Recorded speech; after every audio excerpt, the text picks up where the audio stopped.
Mangwanani akanaka vedare tinokuchingamidzai zvekare kune chimwe chirongwa pano paZim Facebook Secrets and Confessions. Tadzoka zvekare nemamwe mamessages. Rekezai tibva tapinda mumamessages edu atadzoka takakubatirai. Message yedu yokutanga yakamira sekudai so: hanzi makadi zvenyu mukoma, inini ndinofara hangu, chitupa changu vigai zvenyu.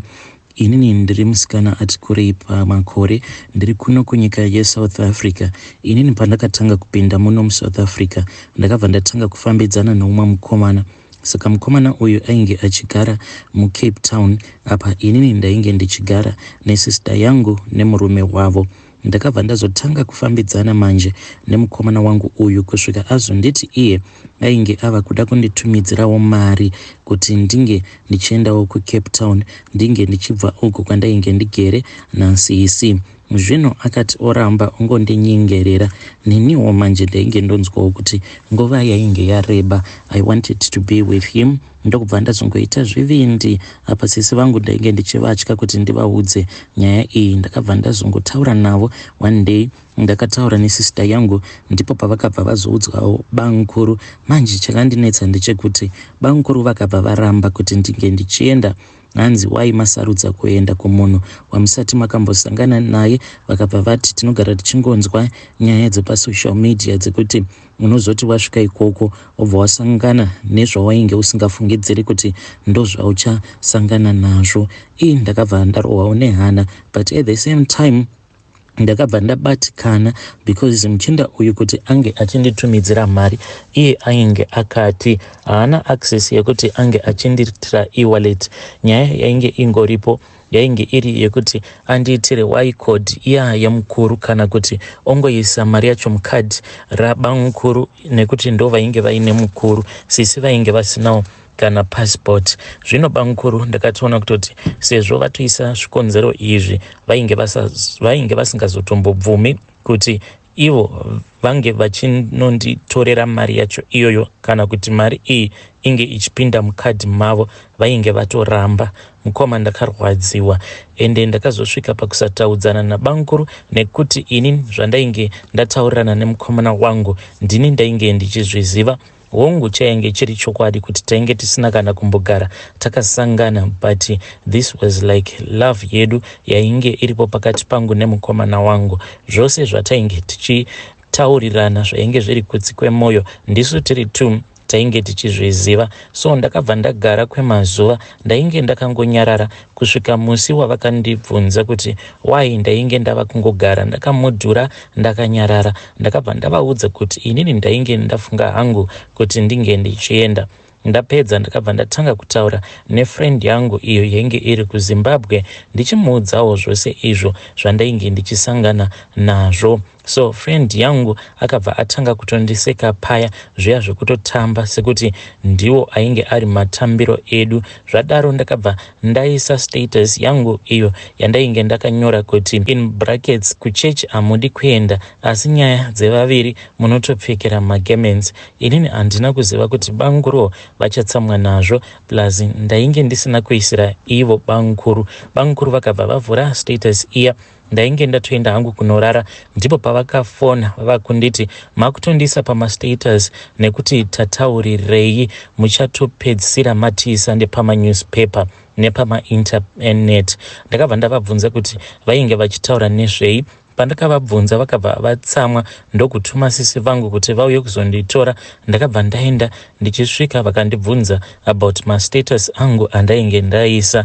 Ndikavaudza kuti ndainge ndisina kuisira ivo, but havana kuzvinzwisisa.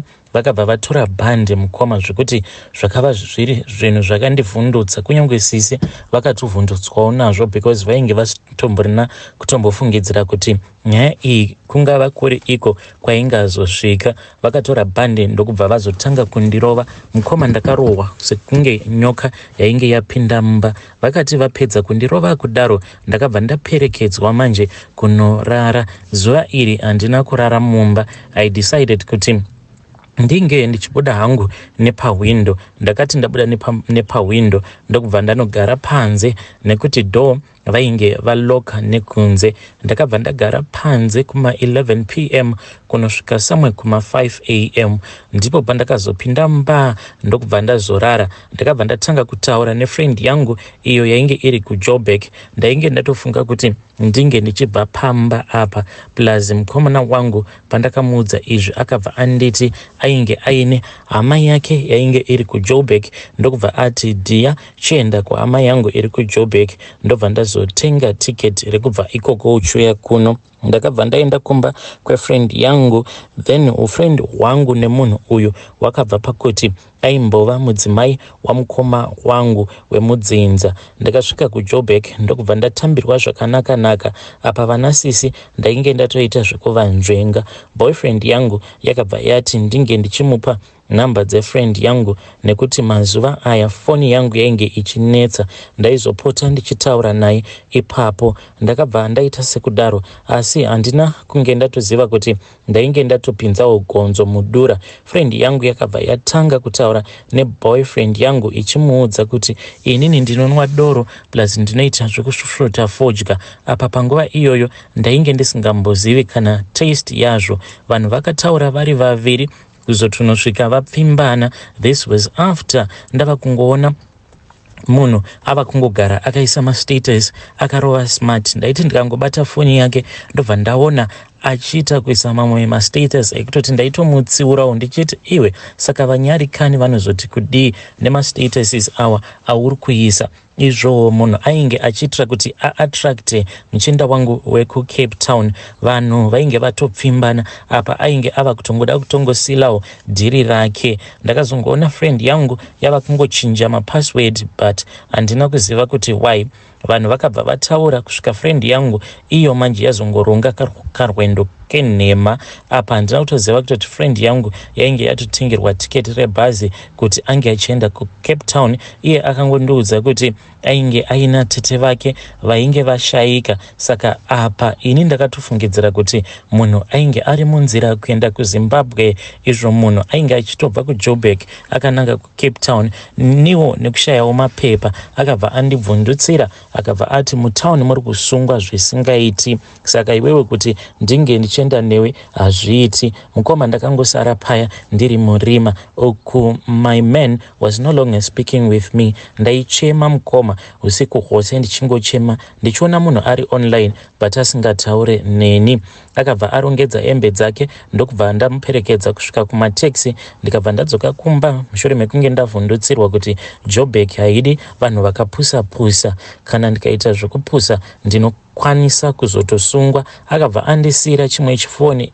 Nhamo ine nharo mukoma. Chifoni ichi chaitongoshanda chiri pachaja. Waingoti ukangobvisa chaja chete chobva chatodzima. Apa ndaitopaya pandinenge ndashingirira ndozamawo kuti ndinge ndichimbochitonhodza. Ndaita zvekuchiisa pafloor since chainge chiine problem yekupisa. Saka waingoti ukangopinda paWhatsApp maybe about 20 minutes chinenge choita kupisa chobva chatoti temperature too high, phone is shutting down, chobva chatodzima. Saka ndaipota ndichiti ndikapinda paWhatsApp ndichiti zvimwe kuda ndichaonawo message yake munhu hakuna kana message anenge atumidzira. Ndobva ndachiisa pafloor kuti chinge chichitonhorerwa then ndobva ndachibatidza zvekare. Ndakarwadziwa mukoma but at the same time ndaingozvodza kuti sezvo friend yangu yainge yandivimbisa kuti iye paachabva kuZim then anokwanisa kuzondibatsira kuti ndinge ndichiwanawo basa but akangondisiya pachena. Ndakabva ndazotanga kutaurawo neboyfriend but aingondipindura zvimwe zvaizvo zvokuti ndaisanzwisisa. But nekufamba kwenguva mukoma ndakazoona one day, I don't know kana akaisa picture iri nemistake because I think ainge achibva kunogamuchira shamwari yangu. Ndakabva ndaona status yake yaupdata. Handbag rainge riri friend yangu ndo yandakabva ndaona ichibudikira. Iye ainge agere mukombi, saka paakazvitora selfie akabva aburitsa nehandbag riya but rainge rakangoburikira pakona. Mukoma ndikatoziva kutoti bhegi iri hakuna umwe munhu anaro, but bhegi iri ndere friend yangu. But ndakabva ndanyarara, handina kutaura, ndainge ndichida kungoona hangu kuti what will happen. Takagara kwakanguva ndokubva ndatanga kuteverera vose kumafacebook avo nekutiktok. Mukoma, kutiktok ndokwandakarwadziwa. Apa ndainge ndisina kadhata rekuenda kutiktok. Musuwo wandakazoti ndawana chipeace job ndokubva ndatenga magigi angu ndikabva ndadownloada chitiktok muya muchifoni chiya, ndokubva ndazongoona kuti munhu uyu ainge atondiroya. Ndakabva ndazoona friend yangu yakatonyora kutoti married kufacebook. Handina kubvunza zvangu. Kutiktok vaitova nemavideos avo vachitotamba vakagrebana, dzimwe nguva vachitokisana. Mukoma, ndakarwadziwa. Sisi veboyfriend yangu iyi ndakabva ndaziva kuti hapachina iripo, ndokubva ndaitawo move on, even though vairamba vachingonditi murora, it is going to be okay, murume ndewako. But ndakangozviudza kuti let me move on with my life. Ndakazoona boyfriend iya yava kunditanga paWhatsApp.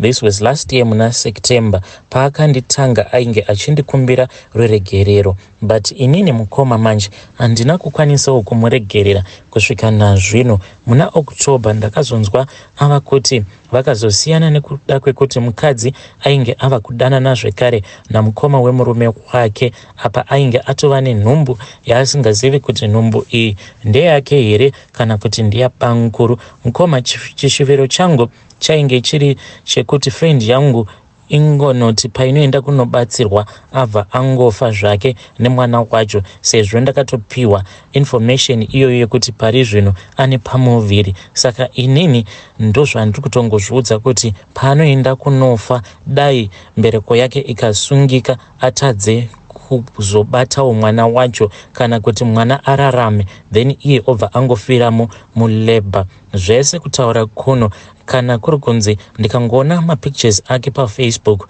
ndinobva ndamadownloada. Ndozvandiri kuda kuita izvozvo because ndine ronda mumwoyo mangu. Mukoma, ndakatorerwa munhu wangu wandainge ndichida ende zvakandirwadza zvekuti kunyange iye wacho ndiri kutofungidzira kuti iye boyfriend ndinge ndichimuurayisawo because ndakarwadziswa. Mukoma, I know kuti munokwanisa kundishora, but I want to do something. Yes, I want to do something. Kwamuri bankuru, even my friend and my boyfriend, ndinoshuvira kuti mose muri vatatu munge muchinzwa nyaya yangu, and I am serious kana ndichiti moyo wangu uri pakuda kuti munge muchizofa nekuda kwezvose izvi zvamakandiitira. You treated me very bad. Kubva kwamuri bankuru kunosvika kune boyfriend yangu yandainge ndakatrusta and my best friend as well, uchafiramo chete muleba iwe. Vedare ndo message iyo yandakatumidzirwa ichibva kuna Haiti. Saka Haiti iye ari kuti hanzi boyfriend yangu iyi yekuCape Town inotonditumidzira mapictures eprogression yepregnancy yacho.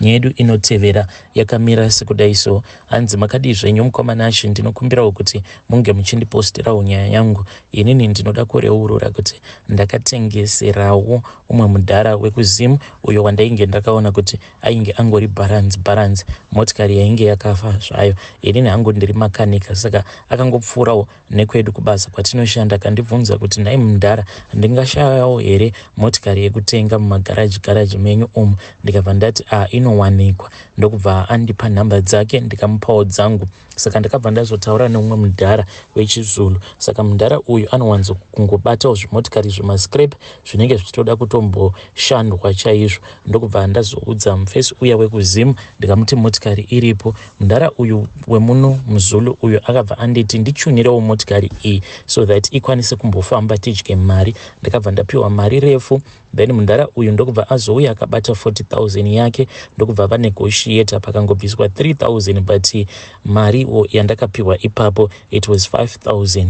Then nekuzogadzira kwandakazoita motikari iyi rusingaperi ndakazotodya mari yakawanda kudarika yandakapiwa ipapo. So ndinoda kungoreurura kuti izvi ndo zvandakaita. And sometimes when I look kwaari, ende dzimwe nguva kana ndikamutarisa mundara uyu ndinonzwa ndichimunzwira tsitsi apa akazvitengera zvake chiscraper chake chisingambofi chakaenda kuZimbabwe nekuti chakafa. Zviya zvimotikari zvatinoti izvi zvava kungoda kungoitwa breakdown zvotengeswa maparts nekuti chinenge chatova chikwambo chaunenge waunza mumusha, chiscraper zvacho.